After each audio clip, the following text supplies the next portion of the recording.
Pure sure दूध और घी, माँ के प्यार सा, मिलावट से दूर, भरोसे से भरपूर, प्योर भी श्योर भी।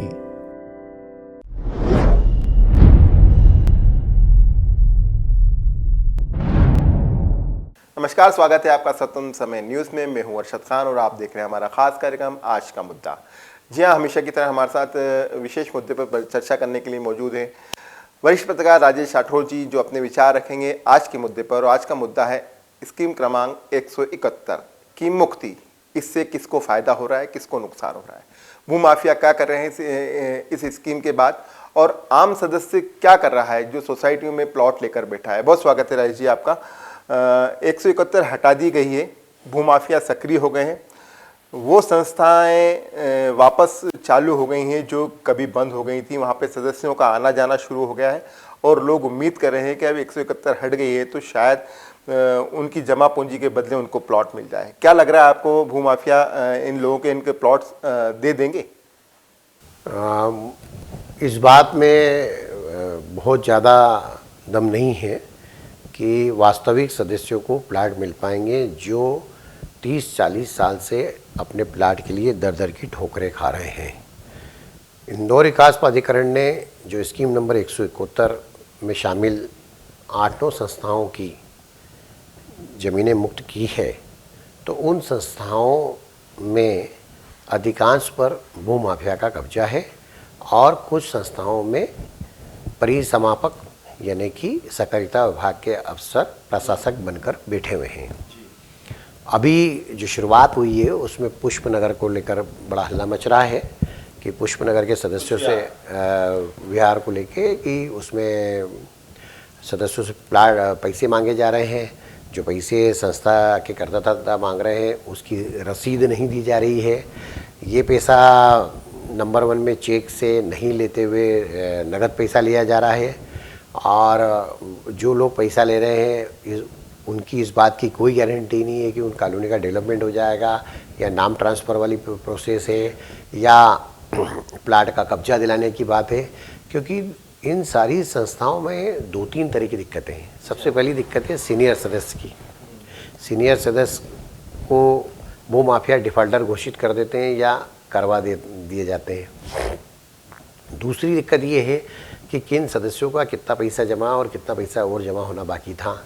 तीसरी बात यह है कि वास्तव में संस्थाएं ऑडिट कराती हैं, सदस्यों की वरीयता सूची के अनुसार होता है। जैसे आपने कहा कि कितने वरिष्ठ या वृद्ध सदस्य हैं, उन लोगों के पास पुरानी रसीदें होंगी निश्चित रूप से, तो उन्हें तो प्लॉट मिलना ही चाहिए। जैसे बीच में जो भूमाफिया अभियान चलाया था उसमें सहकारिता विभाग ने जिन संस्थाओं को अपने कब्जे में लिया तो एक वरीयता सूची तैयार हो गई थी। ऐसे में आप भूमाफिया तो कुछ कर नहीं सकते, जो सूची तैयार हुई उसी के आधार पर आवंटन होगा।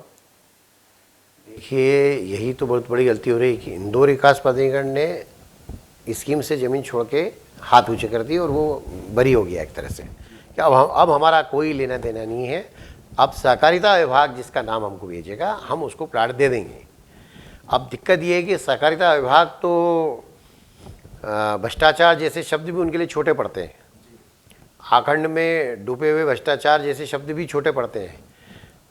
भ्रष्टाचार के भीष्म पितामह बोल दो इनको, या भ्रष्टाचार के रावण बोल दो तो भी कम पड़ता है, क्योंकि सहकारिता विभाग निकृष्ट और भ्रष्ट और सबसे बड़ी बात यह है अमानवीय, जो आम सदस्य धक्के खाते हैं उनको अवसर मिलते ही नहीं है। वो मिलेंगे भी तो कह देंगे चलो ठीक है लाइए शिकायत दीजिए आपकी, हाँ हम कार्रवाई करेंगे, बुला लेंगे आपको, जब जांच हो जाएगी तब बुला लेंगे आपको, ठीक है, जो होगा होगा, लीगल तौर पे हम जो देखेंगे। और जिसके लिए विधायक सांसद या पावरफुल आदमी फ़ोन करते हैं उसका काम कर देते हैं। अब इस चक्कर में ये होता है कि इंदौर के सांसद विधायक इस झगड़े में पड़ते ही नहीं है कि बाकी लोगों को क्या हो रहा है। कायदे से होना ये चाहिए कि जिन इलाकों की संस्थाओं की ज़मीन छूटी है उस इलाके के विधायक को भी इसमें हस्तक्षेप करना चाहिए। इसके लिए बाकायदा ओपन शिविर लगना चाहिए कि किन लोगों को प्लाट मिलेंगे, और शिविर लगा के जो भी डेवलपमेंट राशि है या नामांतरण राशि है, जो भी पैसा, देखिए पैसा तो लगेगा ही, तो जो भी पैसा है वो पूरा ईमानदारी से वाइट में मैंने कि चेक से ही पैसा लेना चाहिए। और सबसे बड़ी बात ये है कि इस मामले में जिला प्रशासन जो है पीछे हट गया है, ये ठीक नहीं है। जिला प्रशासन को इस मामले में हस्तक्षेप करना ही पड़ेगा। नहीं, जैसे आपने कहा जिला प्रशासन पीछे हट गया है, हम पुष्प विहार की बात करें, सबसे बड़ी कॉलोनी वही है वहाँ पर। तो जब कलेक्टर मनीष सिंह थे तो उन्होंने पुष्प विहार में लोगों के प्लॉटों पर कब्जे दिलवा दिए थे, तो ये कहीं ना कहीं साबित कर रहे थे कि जो लोग सदस्य हैं उनको प्लॉट मिल गए हैं। अब अगले प्रोसेस में जैसे 171 हटा दी गई है, आईडी का उसमें कोई रोल नहीं रह गया है, तो प्लॉट तो मिल जाएंगे राजेश जी? नहीं, ऐसा नहीं है। बेसिकली दिक्कत ये है कि मनीष सिंह ने उस समय सहकारिता विभाग की सूची के हिसाब से कुछ लोगों के कब्जे करा दिए थे, सबको नहीं करा पाए थे। दूसरा ये कि जहाँ कब्जे कराए गए थे उस प्लाट को 2-3 लोगों को बेचा गया, पर चूंकि मनीष सिंह ने एज कलेक्टर ये किया कि जो लीगल था उनकी नज़र में या जो सहकारिता विभाग की सूची में जिसका नाम था उसको कब्जा करा दिया, पर बचे हुए 2 लोग जिनको भूमाफियाओं ने रजिस्ट्री कर दी, क्योंकि ये सोसाइटियाँ लगातार बिकती गई, पूरी की पूरी सोसाइटी बिकती गई। 2006 से ये खेल चल रहा है। हाँ, फिर इसमें सबसे बड़ी एक दिक्कत ये आ रही है कि प्लाटों की साइज कम ज़्यादा करने की बात चल रही है, क्योंकि ये कहा जा रहा है कि जब ज़्यादा सदस्य हो गए, ज़्यादा लोगों को बेच दी। इन सब संस्थाओं में तो इतना घोटाला है कि हर्षद मेहता घोटाला जो शेयर कांड हुआ था वो भी छोटा है। इसमें दिक्कत ये है कि ये लोग टाउन कंडी प्लानिंग से नया नक्शा मंजूर करा लेते हैं, और टाउन कंडी प्लानिंग विभाग तो भूमाफियाओं के लिए तो ही नौकरी करता है। पर Rajesh ji, town and country planning अभी पिछले कुछ सालों में उसने नक्शे पास नहीं करे, जब से आईडी ने स्कीम लागू कर दी थी। आपको क्या लगता है अब जब स्कीम हट गई है तो ये भूमाफिया तो नए सिरे से होगा ना नक्शा? वही तो मैं बताना चाह रहा हूँ, नक्शे पास होंगे, क्योंकि अब नए सिरे से ज़मीन मुक्त होने के बाद क्लियर हो गया। फिर कॉलोनी में स्कूल के लिए प्लाट आरक्षित होगा, बगीचे के लिए प्लाट आरक्षित होंगे, स्वास्थ्य केंद्र के भी रहते हैं, बिजली के ट्रांसफार्मर की भी जगह छोड़ना होती है, रोड की चौड़ाई कितनी है वो भी देखना पड़ता है। तो ये सब चीज़ें देखने का काम करेगा कौन? सबसे बड़ी बात ये आ रही है इस पूरे मामले में जिला प्रशासन का सक्रिय रोल होना चाहिए, जो अभी बिल्कुल जीरो हो गया है। जिला प्रशासन कहाँ कहाँ तक के जाएगा? ये काम तो सहकारिता का है, क्योंकि जितनी भी संस्थाएं हैं वो सहकारिता के अधीन आती है। सहकारिता विभाग को चाहिए कि उन संस्थाओं को बुलाए और नए सिरे से उनका ऑडिट करके नए जो सदस्य हैं उनको आवंटन देते हुए आगे की जो कानूनी प्रक्रिया है और जो तमाम तरह की परमिशन है वो ली जाए। सहकारिता विभाग के बारे में आप और हम तो क्या कहें, तत्कालीन मुख्यमंत्री शिवराज सिंह सरकार में सहकारिता मंत्री गोपाल भार्गव थे। वो इंदौर आए और उनके पास आम सदस्य तमाम संस्थाओं के गए कि साहब हम भूमाफिया से परेशान हैं, हमारी संस्थाएं पूरी भूमाफियाओं ने खरीद ली, चुनाव भी नहीं होते हैं और जिनमें प्रशासक बैठा है वहाँ पे भी हमारे साथ न्याय नहीं हो रहा है। तो उनकी पीड़ा सुनकर गोपाल भार्गव जी ने ये कहा था मीडिया के सामने ओपन कि ये भिंड मुरैना में ऐसा होता तो जो है अभी तक भूमाफियाओं की गर्दन काट देते। तो दुर्भाग्य है इस बात का कि सहकारिता विभाग तो कुछ नहीं करेगा। मुझे तो, मैंने आपको पहले चर्चा जब हमने इस मुद्दे पे की थी, मैंने कहा था कि 1-2 साल लगेंगे प्लाट मिलने में, ये आज के आज कल सुबह नहीं मिलने वाले प्लाट। और वास्तव में प्लाट की साइज 1500 थी तो अब 1200 होगी या 1500 ही रहेगी। जिसको जो प्लाट नंबर आवंटित था वही मिलेगा या आगे पीछे मिलेगा, क्योंकि अब कॉलोनी में कुछ प्लाट जो है मौके के हैं वो महंगे हैं, पीछे के जो प्लाट है वो सस्ते हैं। हर सोसाइटी की स्थिति है।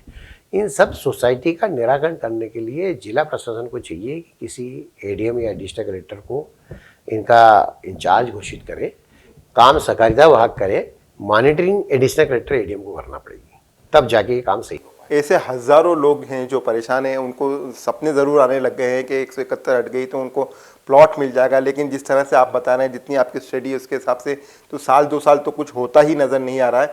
इसके बावजूद भी आप ये देख रहे होंगे, आपके पास बहुत सारे लोग कॉन्ट्रैक्ट्स में आते हैं, तेज़ी मद्दी शुरू हो गई है। तो ये भूमाफिया तेज़ी मद्दी कर रहे हैं या आम प्लाट धारक जिनको संस्था ने प्लाट आवंटित किए? नहीं, ये जो तेजी मंदी का काम है भूमाफिया करवा रहे हैं, जो अपने प्रॉपर्टी दलालों के माध्यम से करवा रहे हैं। और बस वो ये कह देते हैं कि बस जल्दी काम शुरू होने वाला डेवलपमेंट का, उसके बाद तो 1000 रुपये फुट का भाव बढ़ जाएगा, 500 रुपये फुट का भाव बढ़ जाएगा। इस तरह की। और जो लोग लालची हैं, स्वार्थी हैं, वो इसमें खेल में फंसेंगे। जैसे डायरियाँ खरीद लेते हैं ना, वैसे स्वार्थी लोग, और फंसना भी चाहिए ऐसे लोगों को, जो वो माफियाओं के कहने पे या प्रॉपर्टी ब्रोकरों के कहने पे गलत माल खरीदने और जल्दी धन कमाने की चेष्टा करते हैं गलत तरीके से। उन लोगों की तो कोई परवाह हमको पालना नहीं चाहिए। ये जो तेजी बद्दी है, ये शुद्ध रूप से सट्टा है, और सट्टा अब तो हर घर में बस चुका है, क्योंकि सट्टा ऐसी चीज़ हो गई है कि जिसके माध्यम से आदमी जो है लोगों को खरीदने की ताकत रखता है। तो इस चक्कर में तो लोगों को नहीं पड़ना चाहिए। लेकिन जो एक और महत्वपूर्ण बात मैं आपको बताना चाह रहा हूँ वो ये है कि इन सारी सोसाइटियों में सबसे पहले चुनाव कराना चाहिए। वो चुनाव में चुनावा अध्यक्ष, उपाध्यक्ष, सचिव, कोषाध्यक्ष रहेगा तो सारा हिसाब मिल जाएगा। अभी तो आपको एक और बात बता दूं, इन सब संस्थाओं के ऑडिट में गड़बड़ी है। एक और महत्वपूर्ण बात बता दूं, जिन सदस्यों को प्लाट नहीं मिलेगा वो कोर्ट की शरण लेंगे, और कोर्ट की में हो सकता है कि कुछ लोगों को स्टे भी मिल जाए। तो ये मामला पूरा अभी बिल्कुल राबड़ी देवी बना हुआ है।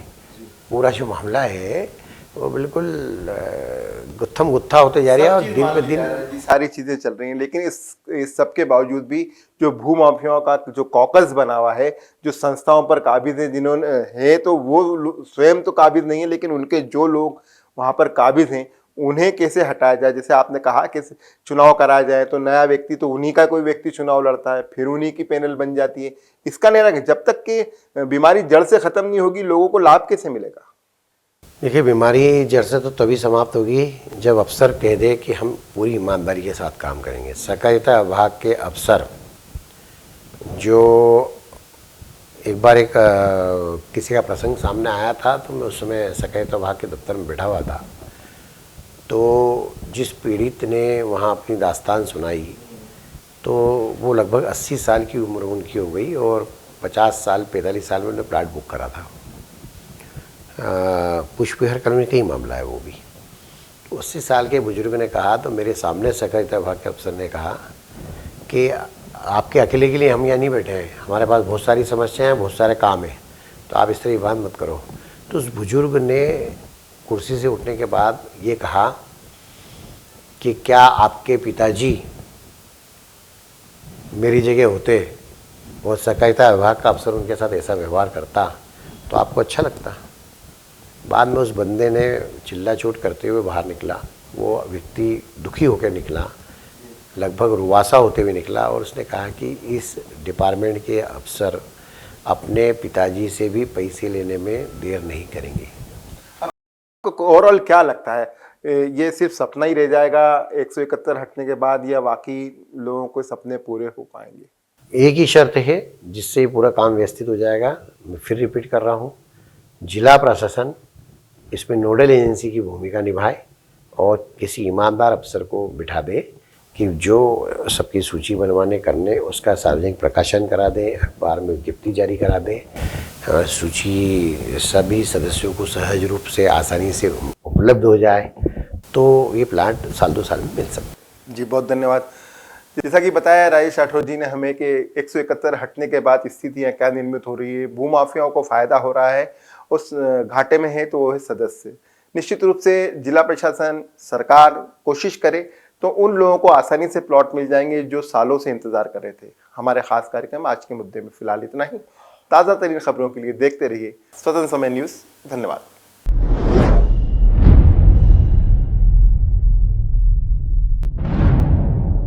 प्योर श्योर दूध और घी, माँ के प्यार सा, मिलावट से दूर, भरोसे से भरपूर, प्योर भी श्योर भी।